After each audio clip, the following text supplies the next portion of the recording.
आप देख रहे हैं voice of MP news channel और मैं हूं आपके साथ महक। भाजपा ने 23 बिंदुओं का घोषणा पत्र जारी किया है, जिसमें चुनावी माहौल को अपने पक्ष में करने के लिए शहर की जटिल समस्या बंगला बगीचा का मुद्दा भी फिर उठाया गया है। साथ ही ये भी कहा गया है कि इस बार जनभावना के अनुरूप संशोधन होगा। देखिए खबर। भारतीय जनता पार्टी ने नगर पालिका परिषद नीमच के सभी 40 वार्डों में अपने प्रत्याशियों को मैदान में उतारा है। इसके साथ ही 23 बिंदुओं का एक घोषणा पत्र भी जारी किया है। इस घोषणा पत्र में भाजपा ने शहर की सबसे जटिल समस्या बंगला बगीचा के समाधान को लेकर भी अपनी बात रखी है। इसके अतिरिक्त कई महत्वपूर्ण बिंदुओं को इस घोषणा पत्र में शामिल किया गया है। भाजपा ने 23 बिंदुओं में नंबर 3 पर बंगला बगीचा समस्या और समाधान का जिक्र करते हुए कहा है कि यदि भाजपा का बोर्ड बनता है तो इस बार जनभावना के अनुरूप बंगला बगीचा व्यवस्थापन नियम में संशोधन, जैसे हिंदू विधि के अनुसार यादी बंटवारा, मुस्लिम विधि के अनुसार हिब्बानामा को मान्यता देना और लीज रेंट और प्रीमियम की राशि में कमी कराना सहित व्यवस्थापन की प्रक्रिया का सरलीकरण कराने को प्राथमिकता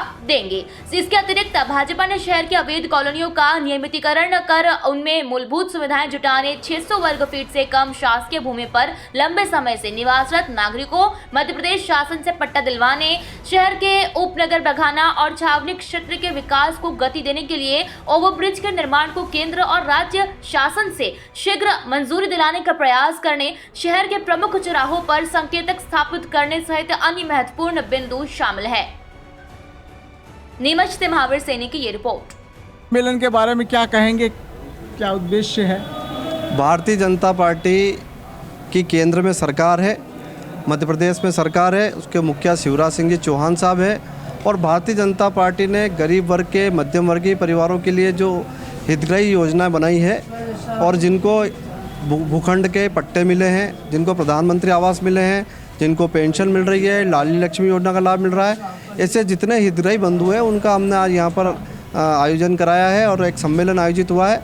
और इसमें भारतीय जनता पार्टी द्वारा किए गए कार्यों को बारे में हमारे जो वरिष्ठ लीडर हैं वो बताएंगे। इस तरह का ये आयोजन है। प्रचार का हिस्सा भी है। प्रचार का हिस्सा माने यह भारतीय जनता पार्टी की मध्य प्रदेश और केंद्र सरकार के द्वारा जनहित में किए गए कार्यों को जनता तक पहुंचाने का एक माध्यम है कि अगर किसी व्यक्ति को मालूम नहीं है कि उसको आयुष्मान कार्ड कैसे बनेगा, उसको योजना का लाभ कैसे मिलेगा, तो इस सम्मेलन के माध्यम से हम ये जानकारी देंगे कि ये मध्य प्रदेश सरकार की, केंद्र सरकार की योजना है, इसका आप लाभ कैसे ले सकते हैं। भारतीय जनता पार्टी के हितग्राहियों को स्मरण कराना कि देश में देवदुर्लभ प्रधानमंत्री नरेंद्र मोदी जी, जिनने गरीबों की चिंता की है और चिंता ही नहीं की, जिनके सिर पर छत नहीं होती थी उनको प्रधानमंत्री आवास देने का काम किया। आप सब जानते हैं कि उज्ज्वला गैस कनेक्शन हो, प्रधानमंत्री आवास हो या केंद्र की जितनी भी हितग्राही योजनाएं हैं, उनका लाभ नीमच नगर में रहने वाले हितग्राहियों को मिला है। मैं इसके लिए उन्हें बधाई देता हूं। मध्य प्रदेश के मुख्यमंत्री माननीय शिवराज सिंह जी चौहान साहब ने अनेक ऐसे काम किए हैं जिन कामों को हम स्मरण करते हैं तो वो भारतीय जनता पार्टी की ओर लोग जुड़ते हैं और आज वो सब भारतीय जनता पार्टी का एहसान मानते हैं। वो कहते हैं 40 साल तक कांग्रेस रही और हमें कुछ दिया नहीं। हम देखते हैं बुजुर्गों को तीर्थ दर्शन कराने का काम मध्य प्रदेश के मुख्यमंत्री ने किया। हिंदू को रामेश्वरम ले गए, मुसलमान को अजमेर शरीफ ले गए और सिख को गुरुद्वारे लेके गए। हम सब जानते हैं इन योजनाओं में या तो माता पिता को स्वर्ण कुमार ने अपने कंधे पर बिठाकर यात्रा कराई होगी या मध्य प्रदेश के मुख्यमंत्री ने, जो सर्वहारा वर्ग का कल्याण करने वाला है, उनने बुजुर्गों को यात्रा कराने का काम किया। आप देख लो कि जब मंडप सस्ता है तो एक तरफ मौलवी जी कलमा पढ़ते हैं, एक तरफ पंडित जी मंत्रोच्चारण करते हैं और वो गरीब बेटी का विवाह होता है तो मुख्यमंत्री कन्यादान योजना मुख्यमंत्री जी ने प्रारंभ की। ऐसे ही संबल जैसी योजना, बहन की डिलीवरी हो तो उसको पैसा मिले और बेटी पढ़ने जाए तो उसको पैसा मिले। हमने बेटियों के पाँव पूजे हैं तो हम सब आज लाडली लक्ष्मी योजना जो बेटियां बनी हैं तो हम हितग्राही और भारतीय जनता पार्टी के कार्यकर्ता युद्ध क्षेत्र में जा रहे हैं। कांग्रेस और भारतीय जनता पार्टी की आमने सामने की लड़ाई है तो जनता ये तुलना करती है कि भारतीय जनता पार्टी ने क्या किया। तो आज स्मरण कराने के लिए कि भारतीय जनता पार्टी ने जिन हितग्राहियों को कहीं न कहीं लाभ पहुंचाया है वो हितग्राही उनको स्मरण रहे कि ये भारतीय जनता पार्टी है जिसने लाभ पहुंचाया। कांग्रेस ने 50 साल तक 40 साल तक इस देश में राज किया, गरीब को गरीब करने का काम किया। गरीब हटाओ के नारे पर उनने चुनाव जीते हैं, मगर गरीबी दूर नहीं की है, गरीब का गला दबाने का काम किया है। हमारे देश के प्रधानमंत्री माननीय नरेंद्र मोदी जी ने, आप देखो कि कोरोना काल में निःशुल्क वैक्सीन दी, गरीब की थाली रहे ना खाली, उनको भरपेट भोजन देने की व्यवस्था की है। तो कांग्रेस ने उस समय भी कोरोना काल में भी केवल कई घरों में डुबके रहे, कोई सेवा का काम में लगे, भारतीय जनता पार्टी का कार्यकर्ता सेवा की है। और आज हम देखते हैं नीमच नगर का चुनाव है, नगर में भारतीय जनता पार्टी की सरकार केंद्र में होने की वजह से, प्रदेश में होने की वजह से हम विधायक और सांसदों के माध्यम से जो पैसा लाया गया है वो नीमच में आज खर्च हुआ है। नीमच कांग्रेस के समय की नीमच की दशा देख लो और दिशा देख लो, और अभी भारतीय जनता पार्टी की जो सरकार है, जो हमारी नगर पालिका के अध्यक्ष रहे हैं भाई पप्पू जी और जो पार्षद रहे, उनने नीमच की दशा और दिशा दोनों परिवर्तित की है। आप देख लो, नीमच में हमने उत्कृष्ट सड़कें बनाई है। नीमच में टाउन हॉल जिसमें हम खड़े हैं उसकी स्थिति क्या थी, लगभग 1 करोड़ रुपया लगाकर और हमारी नगरीय प्रशासन मंत्री से लाकर और हमने यहाँ खर्च किया। आज एक सुंदर टाउन हॉल यहाँ बना है। खेल का मैदान, जो लोग नीमच का खेल फुटबॉल जाना जाता है, उसका हमने पेवेलियन बनाया और यहाँ फुटबॉल एक और स्टेडियम अभी मुख्यमंत्री जी ने मंजूर किया है, हम वापस बनाने वाले। नीमच में 3 दिन में पानी आता था, प्रतिदिन जनता को पानी मिल रहा है। नीमच में हमने जो जयसिंहपुरा लोग जाते हैं उसकी पुलिया क्षतिग्रस्त थी, उसको हमने नई पुलिया बना रहे हैं। साबुद्दीन बाबा लोग जाते थे, वो पुलिया क्षतिग्रस्त थी, उसको नहीं बना रहे। गुप्ता की पुलिया नहीं, स्पेंटा की यहाँ की पुलिया हमने बनाई है, काम चल रहा है। गुप्ता जी के यहाँ पुलिया बनाई है। नीमच से मनासा जाने में 2 घंटे 1.5 घंटे लगते थे, नीमच से मनासा तक की हमने सड़क बनाई है। सुंदर नगर में लाइटें लगाई नगर पालिका ने।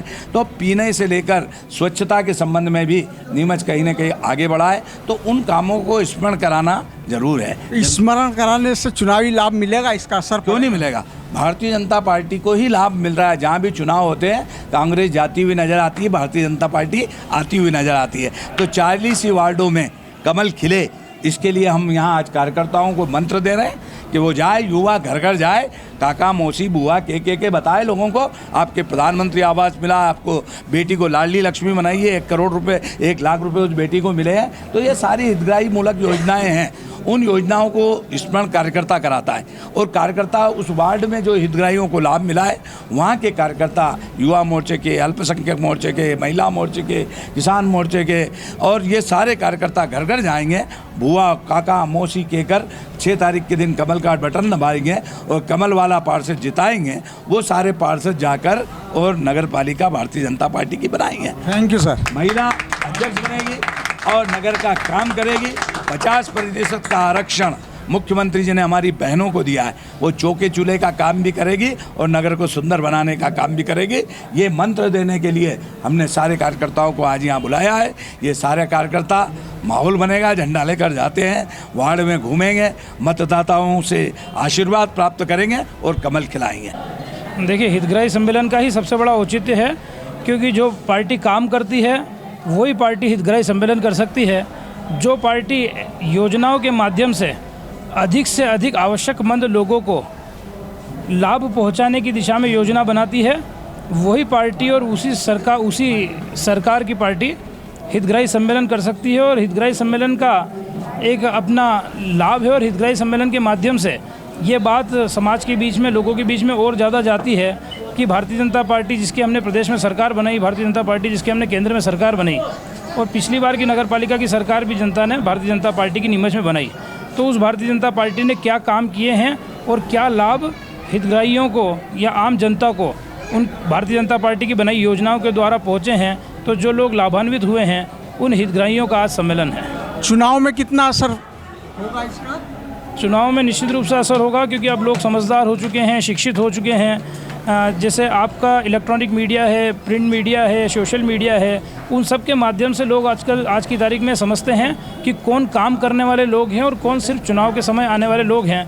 तो ये जो हितग्राही सम्मेलन है, इसके माध्यम से निश्चित रूप से जो हितग्राही हैं उनको तो ये ध्यान में है ही कि भाई हमको ये जो योजनाओं का लाभ मिला है, चाहे वो आवास मिले, चाहे आयुष्मान के माध्यम से जो लाभ मिला, चाहे जो मुफ्त का अनाज जो है वो जो लोगों को मिला, गरीब लोगों को, या अन्य जो योजनाएं हैं उनके जो हितग्राही हैं उनको भी ध्यान में आता है, और उनके माध्यम से लोगों को भी ध्यान में आता है कि ये भारतीय जनता पार्टी के लोग हैं, ये मात्र वादे नहीं करते हैं, ये काम करते हैं। तो हितग्राही सम्मेलन का एक बहुत बड़ा लाभ निश्चित रूप से भारतीय जनता पार्टी को इन नगरीय निकाय चुनावों में मिलेगा। तो ये था अब तक का अपडेट। लगातार हर अपडेट के लिए बने रहिए वॉइस ऑफ एमपी के साथ। जय हिंद, जय भारत।